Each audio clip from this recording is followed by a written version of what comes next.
Hello friends, welcome to my news 24/7। और दोस्तों, आज के द सूत्र न्यूज़पेपर में एक खबर निकल कर आई है जो कि आपके साथ डिस्कस करना मुझे ज़रूरी लगा, इसलिए मैं लेकर आई हूँ।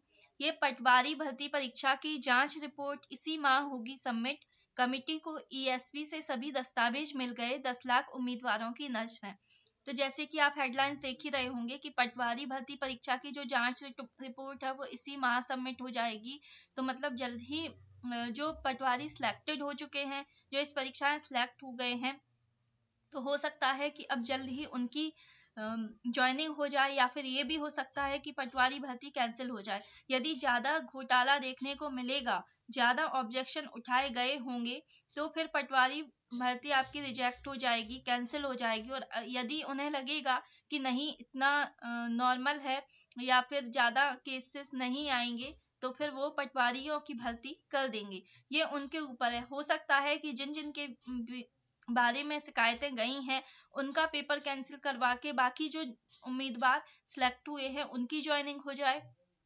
तो ये तो सब पटवारी भर्ती परीक्षा की जांच रिपोर्ट होगी, वो सामने आएगी, उसी से पता चलेगा।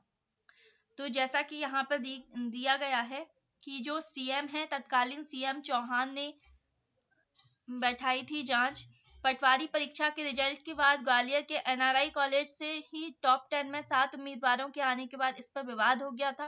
और तत्कालीन सीएम जो शिवराज सिंह चौहान थे, उन्होंने ही 19 जुलाई को हाईकोर्ट के रिटायर्ड जज राजेंद्र कुमार वर्मा की अध्यक्षता में जांच कमेटी बना दी थी। और इस रिपोर्ट की समय सीमा 31 अगस्त रखी गई थी। फिर इसका कार्यकाल बढ़ा दिया गया था, 31 अक्टूबर कर दी थी, लेकिन कमेटी की जांच पूरी नहीं हुई थी। उसके बाद चुनाव के बाद मामला अटक गया, और चुनाव के खत्म होने के बाद कर्मचारी चयन मंडल ने कमेटी को सभी दस्तावेज उपलब्ध करा दिए, जिसके बाद जांच फिर आगे बढ़ गई और अंतिम दौर में है।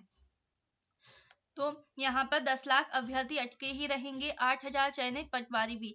तो अभी जैसे कि जब तक रिपोर्ट नहीं आई है तब तक तो सभी अटके ही हैं, किसी का कोई रिजल्ट नहीं आया है कि मतलब किसकी पोस्टिंग मिलेगी या फिर भर्ती परीक्षा रद्द होगी। और जो पोस्टिंग वाले हैं वो भी अपनी मांग को लेकर प्रदर्शन कर चुके हैं, पैदल मार्च कर चुके हैं। और जो ये चाहते हैं कि नहीं, इतना ज़्यादा घोटाला हुआ है तो उसके बाद ये परीक्षा रद्द होनी चाहिए, उन्होंने भी वहां पर भोपाल में जाकर ईएसपी के ऑफिस के सामने जाकर उन्होंने धरना प्रदर्शन किया है। और ये विवाद क्यों हुआ था? क्योंकि जो ग्वालियर का एनआरआई कॉलेज है, उसी के एक ही सेंटर से, इसी एनआरआई कॉलेज के सेंटर से 7 छात्र शामिल थे जो कि टॉप 10 में आए थे। जो टॉप 10 की स्टूडेंट की जो सूची जारी हुई थी उसमें 7 छात्र केवल एनआरआई कॉलेज ग्वालियर के ही थे। इसी के बाद ये पूरा रिजल्ट था वो कटघरे में आ गया था, और उसके बाद सीएम ने जांच के आदेश दिए थे। तो ये पटवारी भर्ती में जो धांधली हुई थी, तो इसका मतलब जो मेन रूप से जो न्यूज आई है वो यही है कि इस पटवारी भर्ती परीक्षा की जो जांच रिपोर्ट होगी वो इसी माह सबमिट हो जाएगी। और जब जनवरी में सबमिट हो जाएगी तो हो सकता है कि पटवारियों का रिजल्ट भी आपका जो फिर से रिजल्ट आएगा वो आपका फरवरी में देखने को मिल जाए। क्योंकि जैसा कि अभी सुनने में आया हुआ है कि जनवरी लास्ट और फरवरी शुरू में ही सारे रिजल्ट आपके आ जाएंगे, और फरवरी लास्ट तक हो सकता है कि आपका भर्ती कैलेंडर भी जारी हो जाए। तो ये न्यूज़ जो निकली थी वो मैंने आप तक पहुंचा दी है। तो अगर आपको वीडियो अच्छी लगी है तो वीडियो को लाइक करिए, चैनल को सब्सक्राइब करिए, जिससे कि आगे आने वाली वीडियो का नोटिफिकेशन आपको सबसे पहले मिले। मिलते हैं नेक्स्ट वीडियो में, तब तक अपना ध्यान रखिए। Bye bye, take care.